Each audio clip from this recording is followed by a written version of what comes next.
Welcome back mga ka-TV. Ang video na tatalakayin natin ngayon ay ang chapter 52 ng The Beginning After the End, at kung bago ka lang sa channel ko ay huwag mahiyang mag-like, subscribe o follow at i-click ang notification bell para ma-notify ka sa susunod na video. Paalala, ang video na tatalakayin natin ngayon ay maaaring mag-iba mula sa ilalabas na anime. Hindi ko inaangkin ang mga drawing o anumang materyales na ipapakita. Ang layunin ko ay magpakita ng suporta at magbigay ng impormasyon tungkol dito.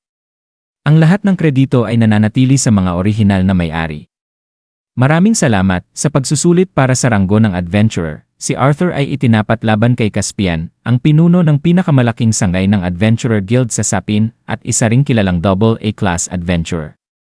Kilala si Caspian sa kanyang husay sa long-range wind spells at sa kanyang matinding karanasan sa pakikipaglaban. Sa kanyang pananaw, tila wala na siyang dapat ipag-alala, sigurado na siya ang mananalo. Ngunit habang pinagmamasdan si Arthur, nakakaramdam siya ng kakaibang kaba na hindi niya maipaliwanag. Agad niyang inalis ito sa isipan at sinimulan ang laban sa pamamagitan ng isang mabilis at malakas na pag-atake gamit ang kanyang espada, na napilit si Arthur na umatras at tanggapin ang hampas habang tinatangkang depensahan ang sarili. Hindi pa man nakabawi si Arthur sa kanyang posisyon, agad nang nagpakawala si Caspian ng isang wind bullet spell. Nabigla si Arthur at agad gumamit ng fire element upang pasabugin ang lupa sa ilalim ng kanyang paa na tinatawag na piston stamp, dahilan upang maiwasan niya ang atake sa pamamagitan ng pagtalon. Sumugod siya pabalik kay Caspian gamit ang kanyang espada, ngunit hindi tumama ang kanyang suntok at napalayo ang kanyang bagsak. Namangha si Caspian sa galing ni Arthur, ngunit hindi pa rin siya nagpatalo. Muling nagpakawala si Caspian ng isa pang wind bullet, ngayon ay mas mabilis pa, nagpapanik si Arthur sa bilis ng sunod-sunod na atake ni Caspian. Nadapa siya habang umiiwas. At sinubukang tumayo, ngunit sinunggaban na siya ni Caspian para sa finishing blow. Gumulong si Arthur upang makaiwas, at napagtanto niyang pinipilit siya ni Caspian na ilabas ang tunay niyang lakas. Sa puntong iyon, nagpasya si Arthur na hindi na magpigil. Gamit ang mana burst sa kanyang mga paa, sumugod siya pabalik at hinawakan ang braso ni Caspian na may hawak ng espada. Doon niya inilabas ang isa sa sarili niyang imbensyon, isang close range spell na epektibo sa mabilisang sunod-sunod na gamit. Nabigla si Caspian, at sa unang pagkakataon, kinabahan siya, matatalo ba ako? Dahil dito, napilitan si Caspian na gamitin ang kanyang pinakamalakas na wind barrier, na lumikha ng isang matinding enerhiya na nagpaurong kay Arthur at nagpahinto sa buong arena. Ramdam ng mga taga-suri, tagapanood, at ibang mga examini ang lakas ng kapangyarihan na yon. Bumalik si Caspian sa gitna ng arena, balot ng umiikot na hangin, at muling humanda upang tapusin ang laban. Ngunit bago siya makalapit, si Jasmine ay humanda at bumunot ng kanyang punyal para protektahan si Arthur sakaling may hindi magandang mangyayari. Sa mga sandaling iyon, naalala ni Arthur ang isang mock battle niya kasama ang kanyang ama.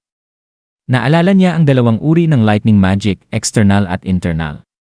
Bagamat sinasabi ng karamihan sa mga aklat na ang internal lightning magic ay mahirap matutunan para lang sa kaunting dagdag na lakas, hindi siya sang-ayon. Pinuno niya ng kidlat ang kanyang katawan upang pataasin ang kanyang bilis at reflexes. Inihanda niya ang sarili para sa isang huling pagsugod, umaasang kakayanin niyang iwasan ang lahat ng atake. Ngunit bago pa man siya makakilos, biglang sumigaw si Caspian ng release. At ibinalik ang espada sa kaluban nito. Napatigil si Arthur sa gulat. Humingi ng paumanhin si Caspian at inamin na napalampas niya ang kanyang sarili sa kagustuhang subukan ang mga hangganan ni Arthur. Napansin niyang sinadya ni Arthur na magpigil, marahil upang hindi mairanggo ng mas mataas kaysa sa gusto niya. Dahil dito, ipinahayag ni Caspian si Arthur bilang isang B-rank adventurer, nagulat ang lahat ng naroroon. May isang examini ang napabulalas kung ginamit ba talaga ni Arthur ang teknik na yon, habang ang isa pa ay tinawag siyang halimaw sa galing ng ipinakita. Si Elijah ay tahimik nang umiti, tila ba sang-ayon sa naging resulta, habang si Lucas naman ay hindi maitago ang kanyang kaba. Habang papalayo na si Caspian, lumingon siya at tinanong si Arthur kung may reklamo ito sa desisyon.